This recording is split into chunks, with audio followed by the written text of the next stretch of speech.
Bismillahirrohmanirrohim. Assalamualaikum warahmatullahi wabarakatuh.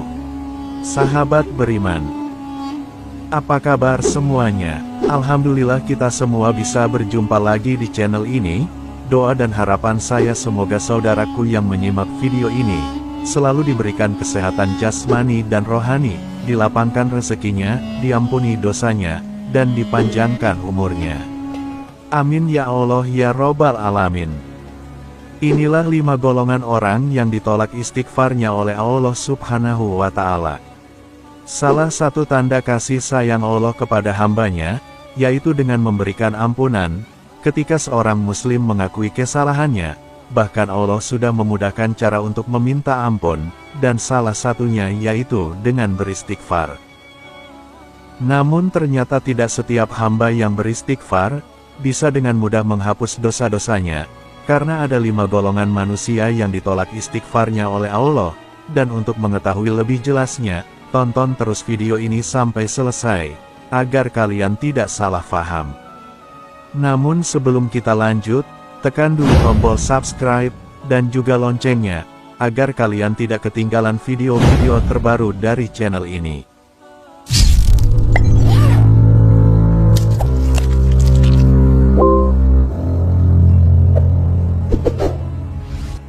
Sahabat beriman yang dirahmati Allah, dari seluruh makhluk ciptaan Allah Subhanahu wa Ta'ala yang ada di bumi ini, manusia merupakan satu-satunya makhluk yang paling sempurna. Karena ketaatan manusia bisa melampaui derajat seorang malaikat, dan karena keburukannya bisa membuatnya lebih rendah dari seekor binatang. Dengan kondisi ini kita memang tidak bisa memungkiri bahwa manusia memiliki kesempurnaan yang hanya bersifat sembuh, dan apalagi di setiap waktunya seorang manusia terus-menerus dibayang-bayangi oleh perbuatan salah dan juga dosa. Namun beruntungnya manusia, baik itu amal maupun dosa yang kita perbuat, keduanya sama-sama diperlakukan istimewa oleh Allah Subhanahu wa Ta'ala. Sehingga ketika satu perbuatan baik dikerjakan oleh manusia, maka Allah akan memerintahkan para malaikat untuk mencatat kebaikan orang tersebut, dan membalasnya dengan 10 kali lipat. Dan jika seorang manusia mengerjakan satu dosa, maka Allah Subhanahu wa Ta'ala akan menangguhkan dosa hambanya tersebut selama 6 hingga 7 jam, dengan tujuan agar waktu tersebut bisa digunakan untuk bertaubat. Dan lebih istimewanya lagi, di dalam agama Islam Allah Subhanahu wa Ta'ala juga akan mengampuni setiap dosa hambanya, hanya dengan cara yang sangat mudah sekali, yaitu dengan mengucapkan kalimat istighfar.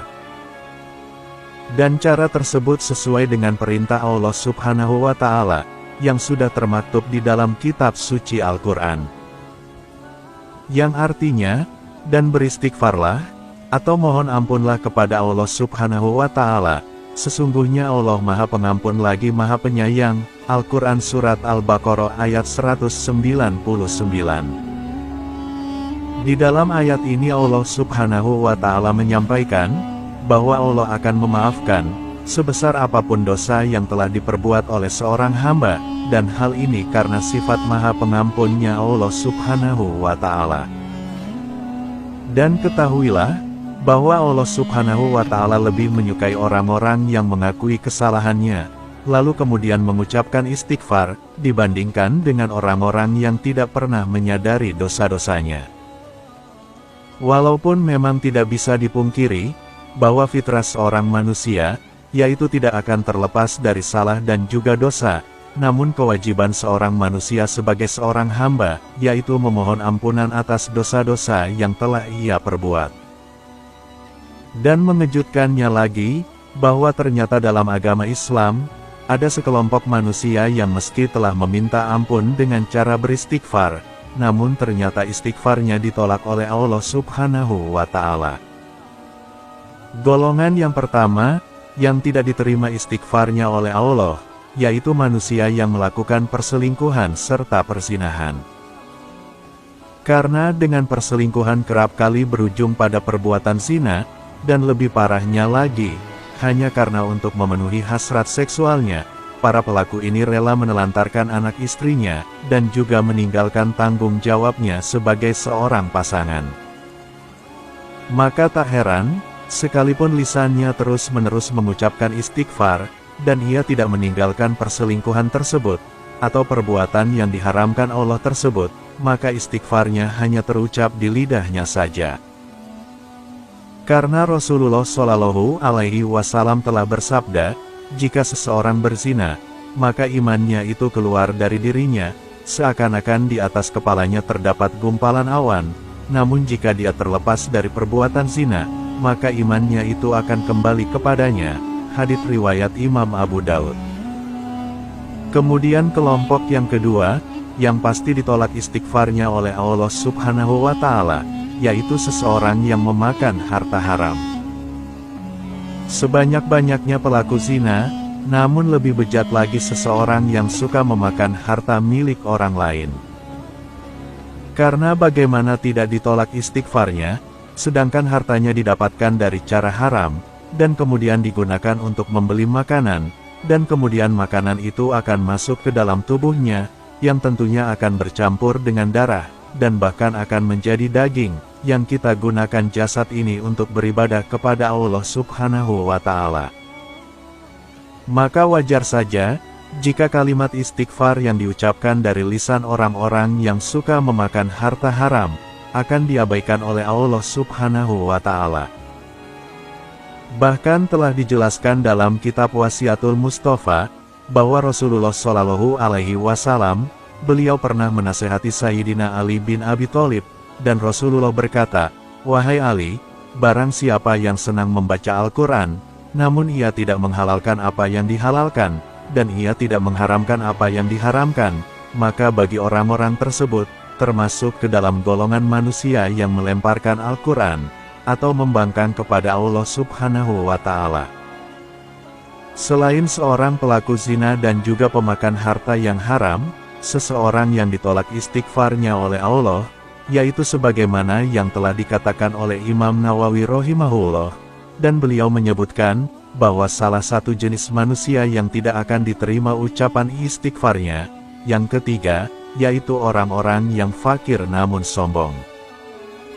Secara umum agama Islam memang sangat melarangnya, jika seseorang berperilaku sombong.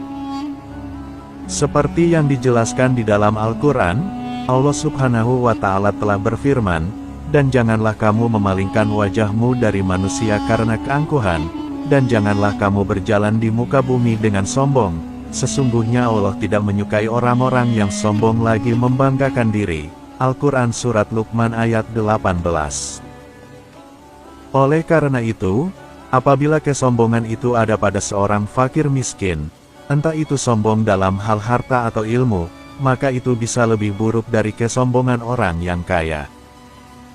Bahkan di dalam sebuah hadits Rasulullah Shallallahu Alaihi Wasallam telah menyebutkan, bahwa orang seperti itu bukan hanya ditolak istighfarnya, namun mereka juga tidak akan dipedulikan oleh Allah.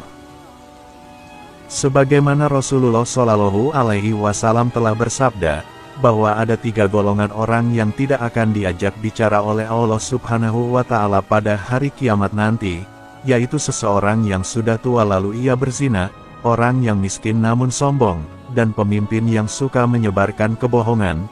Hadits riwayat Imam Abu Hurairah. Maka berdasarkan hadis ini, maka kita pasti sudah mengetahui, selain Allah akan menolak istighfarnya orang miskin yang sombong, ternyata yang keempat, Allah akan mengabaikan istighfarnya para pemimpin, yang suka berbohong kepada rakyatnya. Karena ketika seorang pemimpin berdusta, maka sama saja dengan membuat rakyatnya sengsara. Ditambah lagi di dalam ajaran Islam, seluruh umat muslim diharuskan untuk mencontoh, dan mengikuti sosok pemimpinnya. Padahal Rasulullah Shallallahu Alaihi Wasallam telah bersabda, bahwa tidak seorang pun yang sangat diperhatikan gerak-geriknya oleh Allah di dunia ini, terkecuali pemimpin yang sudah mati, namun ia masih memberi kesengsaraan pada rakyatnya, dan sungguh Allah mengharamkan baginya surga. Hadis riwayat Imam Bukhari. Golongan yang kelima, yaitu wanita yang menggunakan pakaian, yang tidak sesuai dengan syariat Islam. Para ulama telah menyepakati bahwa menutup aurat itu merupakan tolak ukur keimanan seorang muslim, dan hal tersebut pun disandarkan pada salah satu hadis Nabi. Yang artinya, janganlah sekali-kali engkau memperlihatkan pahamu, dan janganlah kalian melihat paha orang yang masih hidup atau sudah mati. Hadis riwayat Imam Abu Daud. Namun mirisnya, menutup aurat kerap kali dinafikan oleh generasi muslim, padahal Rasulullah Shallallahu Alaihi Wasallam sangatlah mengkhawatirkan fenomena mengumbar aurat ini, lantaran hal ini menjadi salah satu tanda bahwa hari kiamat sudah semakin dekat. Sebagaimana beliau telah bersabda, bahwa tanda akhir zaman itu ada 4, yang pertama, Allah akan mengangkat keberkahan dari bumi, kemudian yang kedua, mengangkat kasih sayang dari hati manusia, lalu yang ketiga, mengangkat keadilan dari para pemimpin, dan yang terakhir, yaitu mengangkat rasa malu dari para wanita. Hadits riwayat Imam Ahmad. Itulah 5 golongan orang yang akan ditolak istighfarnya oleh Allah Subhanahu wa Ta'ala. Semoga video ini bisa bermanfaat. Mohon maaf apabila ada kesalahan. Wassalamualaikum warahmatullahi wabarakatuh.